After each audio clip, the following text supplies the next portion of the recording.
আমরা বলে দিচ্ছি যে এই বিজয় শেখকে আমরা দায়িত্ব দিয়েছিলাম, ক্যান্ডিডেট করেছিলাম, জেলা সভাপতি করেছিলাম। তার আচরণে আমরা অত্যন্ত দুঃখিত। তাই আজকে থেকে তাকে 6 বছরের জন্য বহিষ্কার করে দেওয়া হলো।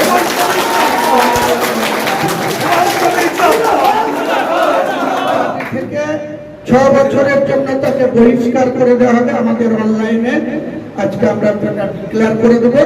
সে যে ঘাটের পানি, সেই ঘাটেই আবার যাবে।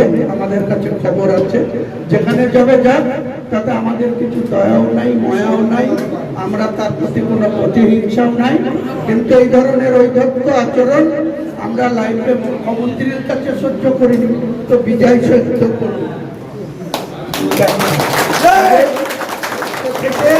বিজয় শেখকে আম জনতা উন্নয়ন পার্টি থেকে তার যে পোস্ট, সেখান থেকে তাকে 6 বছরের জন্য বহিষ্কার করে দেওয়া।